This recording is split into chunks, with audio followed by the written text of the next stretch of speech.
Hey guys, it's early in the morning out here in the geothermal greenhouse looking at some perennial tansy with Frankie out here. And I wanted to show you this is the first sign of spring here when the apricots are just about to bloom. So those are the flowers on there about to pop. And that's the first fruit tree. We've planted a lot more fruit trees this year. This one's about 3 years old. It's been sitting here, this apricot. It's a native apricot called the Manchurian. And we've got signs, other signs like the rhubarb pushing up through the grass. And look, Big Bob is joining us. Got a nice Fuji apple here. I planted these raised beds all packed with different types of onions here. I've got onions on the sides and over here as well. And what you can see in this bed is all the purple mountain spinach has self-seeded and some onions have self-seeded here and here. Now, these are hundreds of onions. I can pull that out, each single one, and put it in a cell and keep growing that. And that just happens when onions drop down or the iliums drop their seed heads. A few other things I want to show you. Alan installed our monolith. Our transplants from last year are budding. That's a cherry. I just planted 2 types of peas out here. So those will be coming up anytime soon. Really nice looking pair there, Kiefer.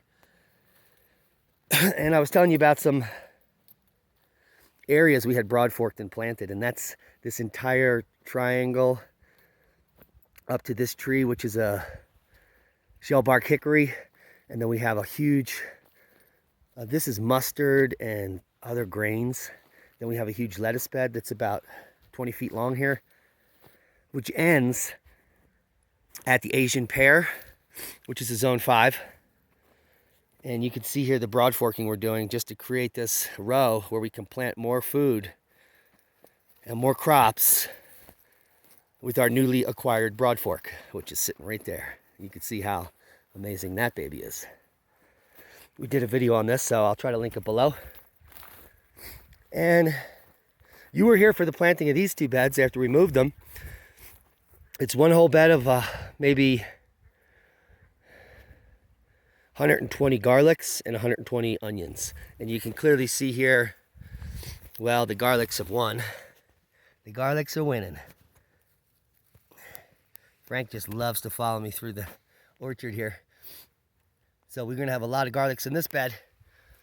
And you could just barely see some of the onions popping up there.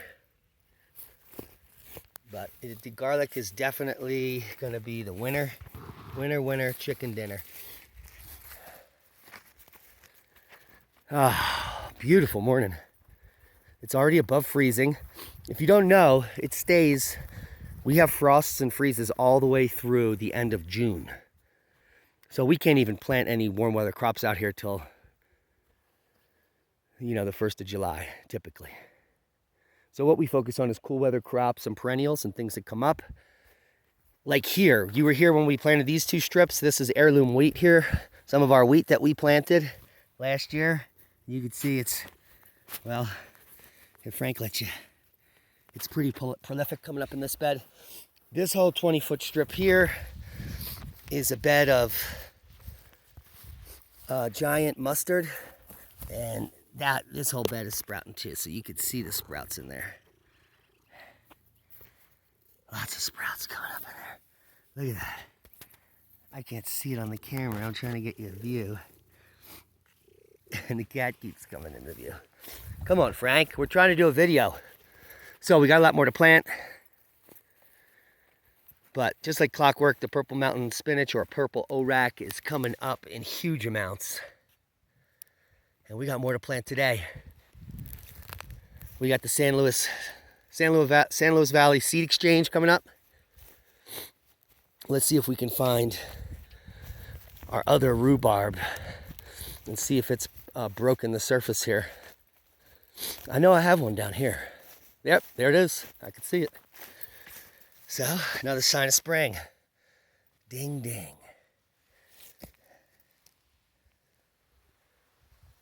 Hope you got something out of the video. The one thing that comes up first here is the zone 2 perennial. Goes all the way down to zone 2. The wax currant,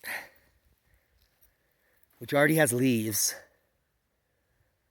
and will produce some of the earliest berries. Now what we do have coming is honeyberry. 4 varieties any day. And they should produce as early or earlier than the Saskatoon. Or the currant here. Very similar. So stay tuned on our journey in preparedness, in sustainability, and self-reliance. And get growing. Hit that subscribe button, share this with like-minded people, and get out there and put some seeds in the ground. Be safe. We love you. That's a boom.